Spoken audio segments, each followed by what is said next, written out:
আসসালামু আলাইকুম দর্শক, সেই আলোচিত ঝিনাইদহের এমপি আনোয়ার আজিম আনারের মরদেহের টুকরো পাওয়া গেছে।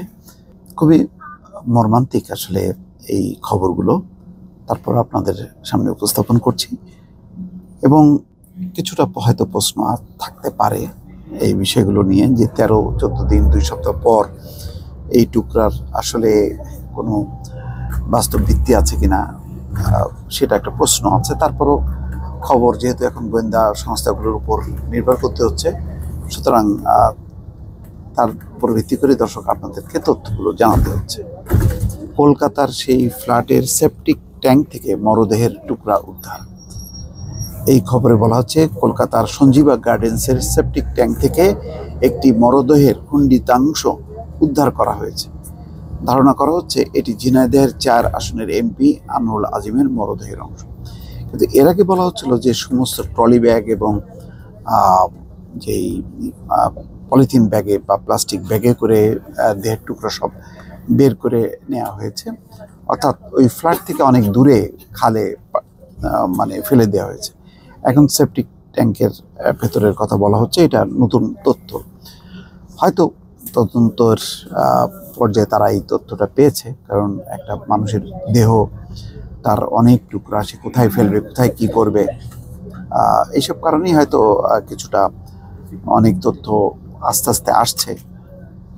এই তথ্য মেকিং কিনা বা কোনো এর মধ্যে কোনো অন্য কোনো বিষয় আছে কিনা সেটাও এখনো পরিষ্কার না। তবে এই দেহাংশ যে আনোয়ার আজিম আনারের, তা এখনো আনুষ্ঠানিকভাবে নিশ্চিত করেনি কলকাতায় যাওয়া ঢাকার মেট্রোপলিটন গোয়েন্দা পুলিশ, অর্থাৎ ডিবির যে টিমটা গেছে, তারা এখন আনুষ্ঠানিকভাবে এটা নিশ্চিত করেনি যে এই যে টুকরা পাওয়া গেছে দেহাংশ, এটা আনোয়ার আজিমের কিনা।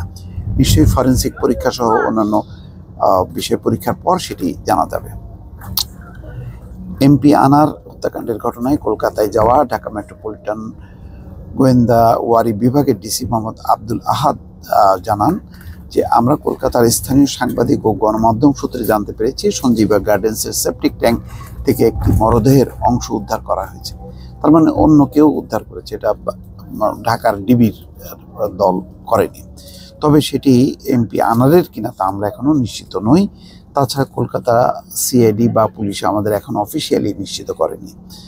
আমরা এই মুহূর্তে ঘটনা তদন্তের স্বার্থে প্রায় 40 কিলোমিটার দূরের একটি খালে তল্লাশির কাজ পরিদর্শনে আছি। তার মানে এই ধারাবাহিকভাবে খালে, যেখানে গোয়েন্দা সংস্থাগুলো যে তথ্য দিয়েছে তার উপরই ভরসা করতে হচ্ছে। এর মধ্যে আমরা তথ্য পেয়েছি, আমরা এখন ঘটনাস্থলের দিকে যাচ্ছি, সেখানে গিয়ে আমরা নিশ্চিত হতে পারবো। তিনি আরো বলেন, মরদেহ বা দেহাংশ উদ্ধার হলেও সেটি যে এমপি আনারে তা আগাম বলার সুযোগ নেই। ডিএনএ টেস্ট করার পর নিশ্চিত হওয়া যাবে। এদিকে ডিবি সূত্র বলছে, ভারতের সিআইডি সেপটিক ট্যাঙ্কে যে তল্লাশি করে আসানোর ফল পেয়েছে। কলকাতা পুলিশের হাতে গ্রেপ্তার হওয়া কসাই জিহাদ হাওলাদার বলেছিল যে প্রায় 4 কেজি ওজনের দেহাংশ কমোডে ফেলা হয়েছিল। তো এখন এখানে অনেকগুলো প্রশ্ন আছে, সেগুলো আসলে কলকাতা পুলিশ এবং ঢাকার ডিবি তারা যৌথভাবে যতক্ষণ পর্যন্ত না পুরো বিষয়টি নিশ্চিত না করবে, আসলে কারোর পক্ষে এটি শনাক্ত করা সম্ভব না যে প্রায় 2 সপ্তাহ পর এই দেহাংশ এটি এমপি আনারের কিনা।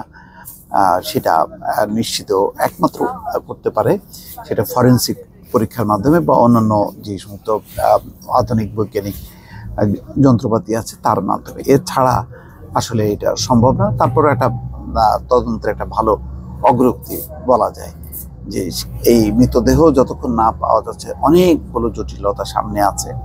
সংসদ সদস্য পদ শূন্য হওয়া, তারপরে তিনি জীবিত নাকি মৃত, কোনো ডেথ সার্টিফিকেট, অনেকগুলো আইনগত জটিলতা আছে। তারপরেও বলা যায় যে এই ক্ষেত্রে একটা হয়তো অগ্রগতি আছে।